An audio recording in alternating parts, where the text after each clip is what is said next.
एक छोटी सी बात कह करके एक भजन सुनाऊंगा मैं। बताते हैं पुरानी कहानी है। एक वैशाली नगर में एक बेश्या रहती थी, पहले नगर वधु कहते थे उन्हें। और ध्यान से सुनना, कहानी बड़ी अच्छी है। तो वो बेश्या बहुत बड़ी सुंदर थी, रूपवान थी। उसके पीछे हजारों लोगों का हाथ रहता था, सोना चांदी तमाम खाने पीने की चीजें, अच्छी अच्छी वस्तुएं, और उसको बहुत बड़ा घमंड था। और एक बात बताएं, अगर आपको भी किसी बात का घमंड है, किसी जाति समाज का, रूप सौंदर्य का, पद प्रतिष्ठा का, तो समझ लो भैया न पानी पत्ता है, थोड़ा बंद कर है। ये व्यवस्था इधर उधर फिर चित्त इधर उधर डोलता है। हाँ, थोड़ी देर की बात है। और ये पूजा पद्धति पैसा पैसा जब ही करना है, थोड़ी देर बाद पूजा होगी फिर सबकी खूब अच्छी तरीका से। इसमें चित्त भ्रमित होता है, साधकों का भी और वक्ता का भी। तो मैंने निवेदन किया कि उसको बहुत बड़ा घमंड था, और हम भी देख लें अपने आप में झांक करके कि हमको भी तो किसी प्रकार का घमंड नहीं है, कि किसी जाति समाज का, किसी पद प्रतिष्ठा का, रूप सुंदरताई का, कोठीकार बंगला का, बेटी बेटाओं का। अगर ऐसा है तो समझ लो वो तुम्हारे लिए फिर माया है, वही माया है। जिस चीज का तुमको घमंड हो गया कि हम तो साहब हमने बड़े कुल में जन्म लिया है, समझ लो वो कुल भी तुम्हारे लिए माया। अरे साहब हम बड़े ताकतवर हैं, हमारा बहुत बड़ा समाज है, तो समझ लो वो तुम्हारी ताकत और वो समाज तुम्हारा माया का रूप बन गया। कोई किसी का नहीं होता है। तो बताते हैं उस वेश्या को बहुत बड़ा घमंड था। हुआ ऐसा, एक बार कोई महात्मा वहां होकर के आए, और उस महात्मा को देख करके उस वेश्या के चित्त में विकृति पैदा हो। और ऐसा ही होता है, कभी कभी किसी अच्छी चीजों को देख करके, कहीं रूप में तो कहीं रस में तो कहीं गंध में, हमारा चित्त अटक जाता है। ये सूक्ष्म बात है थोड़ी सी। हमारा चित्त कहीं रस में अटका हुआ है। वो कहते नहीं, कान कहे कछु राग सुने और नेत्र कहे कछु देख न पायो, और नासा सुगंध में भूली फिरे, त्वचा को कोमल सेज लगाओ, रसना रस व्यंजन प्रेम करे, पर पंच विषय को खेल बनायो। और तू स्वयं रूप को भूल गया, और उस भूल में अपनो जन्म गमाया। ठीक है बेटा, बैठ बैठ लो बेटा, बैठ। अच्छा, तो ठीक है। तो मैंने निवेदन किया मेरे भाई बहनों, अगर ऐसी पकड़ है हमारे अंदर, तो ये संसार माया का रूप है, ये शरीर माया का रूप है, और ये पूरे के पूरे साधन सब माया ही। तो महात्मा आया, और महात्मा को देख करके और उस वेश्या के चित्त में वासना पैदा हो। उस वेश्या ने महात्मा जी से कहा, अरे आओ हमारे पास आओ। महात्मा जी ने भी देखा एक मिनट की, और आंखें तो देखने के लिए ही होती है। सब देखते हैं, महात्मा भी देखते हैं, चोर भी देखते हैं। अब देखने का भाव किसका कैसा है ये विषय अलग है। महात्मा कौन सी दृष्टि से देखता है और चोर कौन सी दृष्टि से देखता है। महात्मा जी ने देखा एक मिनट, महात्मा जी ने कहा, हाँ बहन जी मैं आऊंगा, जरूर आऊंगा, लेकिन आज मेरे पास में समय नहीं है, मैं फिर आऊंगा। उस वेश्या को बहुत बड़ा अपमान लगा कि देखो ये कैसा सदुआ है, और मेरे पीछे बड़े बड़े राजा महाराजा घूमते रहते हैं, और इसके पास में समय नहीं है 2 मिनट का मुझसे बात करने का। महात्मा तो चले गए, लेकिन मैं निवेदन किया कि जिस चीज की पकड़ होती है, वही चीज हमारे लिए दुख का कारण होती है। तो बैठ जाओ माता जी, बैठो। बताते हैं थोड़े महीना 2 महीना 4 महीना में तो उसके शरीर में एक रोग पैदा हो, और जिस रूप का उसको अहंकार था, घमंड था, उस रोग ने चकनाचूर। और वो रोग भी क्या था? वो चर्म रोग था। वो चर्म रोग से उसका शरीर बिगड़ गया। अब फफोले पड़ जाते हैं, फूट जाते हैं, फिर उनमें से मवाद सी रक्त सा बहता रहता है, और बड़े बड़े लोग आगे पीछे फिर रहे हैं, वैद्य डॉक्टर लगे हुए हैं। 6 महीना हो गए, शरीर गल गया, कोई दवा कामयाब नहीं भई। और जो लोग पीछे पीछे फिरते थे, धीरे धीरे वो भी सब के सब सरकते गए। पैसा भी साथ छोड़ गया, अच्छे अच्छे मित्र भी साथ छोड़ गए। आप घमंड मत करना कि हमारे 4 बेटा है, 4 बहू है। हाँ, कोरोना में आपको देखा नहीं? हालांकि कोरोना वोरोना कुछ नहीं था, पर आपने देखा कि बेटा मर गया है और बाप खड़ा होकर के देख रहा है कि भैया बहू को नहीं आ जाए कोरोना, मैं ना छूरे हो जाए। बाप मर गया तो बेटा देख रहा है। इसलिए ध्यान रखो, जब तक हम ठीक है तब तक दुनिया ठीक है, और जब अपन ठीक नहीं रहेंगे तो फिर दुनिया बिल्कुल ठीक नहीं रहेगी। और दुनिया तो फिर ठीक है अपनी जगह। तो अब महात्मा जी को ध्यान, सबके सब साथ छोड़ गए। महात्मा जी को ध्यान आया कि भाई मैंने एक बहन से वादा किया था। तो फिर महात्मा जी आए तो 2-5 लोग बैठे वहां पर। महात्मा जी ने पूछा कि भैया जहाँ एक बहन जी बैठती थी तो वो कहाँ है क्या? ये कहीं चली गई है? कछु तो मजाक कर रहे लोग, महाराज तुमने काकर लेनो देनो नगर बदलते, तुम पे बिच्छा ले जाऊ। पर कुछ सज्जन भी थे, उन्होंने कही महाराज उसका स्वास्थ्य बिगड़ गया बिल्कुल, वो आखिरी श्वासें गिन रही है, बस 2-4 दिन में खत्म हो जाएगी। 6 महीना हो गए, कोई दवा कामयाब नहीं हुई, सारे लोग साथ छोड़ गए, अब कोई उसके पास भी नहीं जाता है। शरीर में सड़न पैदा हो गई और पड़ी होगी भीतर। महात्मा जी जाकर के पहुंचे और देखा तो एक मैली सी चादर ओढ़ करके पड़ी थी। महात्मा जी को देखते ही उसकी आंखें सजल हो गई। कहने लगी जब मैंने तुमको बुलाया था तब तो तुम आए नहीं थे, और अब आयो तो अब मेरे पास क्या रखा है? महात्मा जी ने कहा कोई बात नहीं है बहन, मैंने झूठ तो नहीं बोला, मैंने वादा किया। और हाँ, जब तुम मुझको बुला रही थी तो तुम नहीं बुला रही थी, तुम्हारी वासना बुला, और उस समय तो तुम्हारे पास में बहुत लोग थे, उस समय मेरे लायक कोई काम भी नहीं था तुम्हारे। लेकिन आज देख लिया उन लोगों को, वो कहाँ है? वो लोग राजा महाराजा तुम्हारे पीछे पीछे पड़ते रहते थे, हैं कहीं? और उसकी आंखें सजल हो गई, टपाटप आंसू जा रहे हैं। महात्मा जी ने बड़ी सांत्वना दी, तुम चिंता मत कर।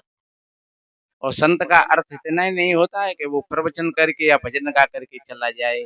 संत तो समाज के साथ में हर वक्त रहता है। जब समाज के पास में, समाज के बीच में कोई संकट की घड़ी होती है तो वहां संत उपस्थित हो जाता है। और हमेशा अब प्राचीन काल से और आज तक देखो तो जहां जहां देश पे, समाज पर, और जहां परिस्थितियां आई तो वहां संत महात्मा आगे आए। तो इसलिए संत को वैद्य भी कहा है। रामायण में एक चौपाई आती है कि सदगुरु वैद्य वचन विश्वासा, और संयम यह न विषय की आशा। ये सदगुरु तो ये वैद्य हैं, और ये संयम बताते हैं, ये दवा देते हैं। महात्मा जी ने सिर पर हाथ फेरा, बड़ी ऊर्जा और भजन और शक्ति का हाथ सिर पर गया। अब तुम चिंता मत करो, तुम ठीक हो जाओगी। और महात्मा जी ने बात करते करते और एक गर्म पानी तैयार किया, उसके महीनों के कपड़े पड़े थे, उन कपड़ों को ठोक पीट करके धो करके, फिर कुछ और पानी गर्म किया, उसमें कुछ औषधियां डाली, उसको खूब स्नान कराया, और कुछ औषधियां और तैयार करी, और साथ साथ उपदेश भी चल रहा है। तुमको बड़ा घमंड था अपने रूप पर, तुमको बड़ा घमंड था उन राजा और महाराजाओं पर, तुमको बड़ा घमंड था अपनी दौलत पर, लेकिन आज कोई है? कहाँ है तुम्हारी दौलत? कहाँ है वो राजा महाराजा? और कहाँ है वो तुम्हारा रूप? तुमने अपने असली रूप को नहीं जाना। जो असली रूप है तुम्हारा, जिसको कहते हैं सत्यम शिवम सुंदरम, वो तो तुम्हारे भीतर, और उसी से तुम सुंदर हो, और उसी से तुमको सत्य का एहसास होता है। जब शिव निकल जाता है तो ये सब पड़ा रह जाता है। जब सुंदर निकल जाता है तो ये असुंदर शरीर पड़ा रह जाता है, और जब सत्य निकल जाता है तो ये असत शरीर पड़ा रह जाता है। कोई जा रहे कोई गाड़े, कोई जार जला देते हैं और कोई गाड़ देते हैं। मेरे भाई बहनों, प्यारे से प्यारे बेटी बेटा बहू सभी प्यारे से प्यारे मित्र आकर के कहते हैं कि सभी आवे और कहते हैं कि बेग चलावे, चलो जल्दी ले चलो भैया, क्यों देर कर रहे हो, अब क्यों मूड फोड़ रहे हो, जल्दी जल्दी चलो। और एक बात बताएं, जब कोई मुर्दा हो, कोई बहू बिटिया कितनी सुंदर हो, और कितना भी सुंदर कोई भैया हो, उसको सोने चांदी के गहने आभूषण पहनाए दो, क्या उस मरे हुए व्यक्ति पर क्या उस सोने चांदी के आभूषण सुंदर लगेंगे? क्या 50,000 का सूट उसको सुंदर बनाएगा? अरे वो सूट भी बेकार हो जाएगा मुर्दा के पास पास में। सोने चांदी की चीजें भी तभी तो लूट सी बचते हैं कि जऊए खेचो बहुए खेचो, जऊए उतारो बहुए उतारो, और बिल्कुल नंगा कर देते, क्योंकि कुछ अच्छा ही नहीं लगता है। तो शाम हो गई और उस बेस्या को लगा अब मैं ठीक। एक डॉक्टर ऐसा होता है कि मरीज को व्याकुल कर देता है, और एक डॉक्टर ऐसा होता है कि अभी इलाज भी शुरू नहीं किया है और मीठे मीठे शब्दों से उसकी सोती हुई उसकी शक्ति को जागृत किया, तो मरीज को एहसास होता है कि अब मैं ठीक। महात्मा जी के इतने उपचार से शाम को बेस्या को लगी अब मैं ठीक हो गया। महात्मा जी ने कहा अब मैं जा रहा हूं और कल फिर। और महात्मा रोज आते हैं, रोज उपचार करते हैं, तो 1 महीना में वो बिल्कुल दुरुस्त हो गई, और महात्मा जी साथ साथ ज्ञान का भी उपदेश देते रहे। देखो कहीं कहीं लोग कहते हैं कि भैया जो संत होते हैं, महात्मा बुद्ध ने एक वेश्या के निमंत्रण को स्वीकार किया था और लोगों ने रोका था उनको, तो उन्होंने कहा कि आप वेश्या के घर अगर जाओगे भोजन पाने के लिए तो आप बिगड़ जाओगे।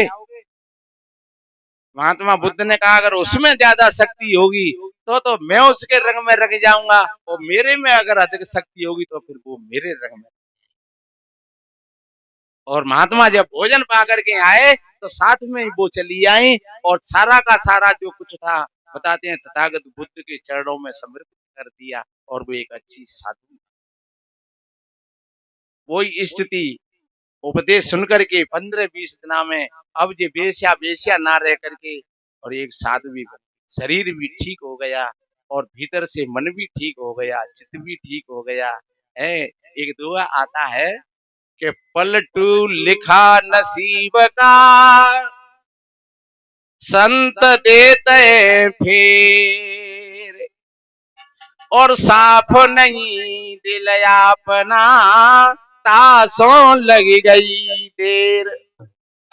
कितना बढ़िया कहा है, पलटू लिखा नसीब का। अरे हम कहते हैं कि भैया कर्म का विधान है, ये कर्म का भोग सबको भोगना पड़ता है, पर ये भी ध्यान रखो कि जो संतों की सानिध्य में आ जाते हैं उंगली मारने तो यही बात कही कि भगवान मैंने ये 999 व्यक्तियों के कत्ल किए हैं, अब उस बात का क्या हो। तो तथागत बुद्ध ने कैसा उत्तर दिया कि एक बात बताओ, कोई व्यक्ति सोए रहो और वो देख रहे सपनों, और सपना देखते देखते वहां पे सपने में ही हत्या है गई और कोर्ट में केस पहुंच गया और कोर्ट ने उसको फांसी सुनाई दी। और जब फांसी के फंदा पर जब पहुंचा उसी समय आंख खुल गई, तो बता क्या उसको फांसी लगेगी? बोले भगवान वो तो सपना था, अब का फांसी लगेगी, वो तो जागृत हो गया। तो बस एक जीवन का सपना होता है और एक रात्रि का सपना होता है।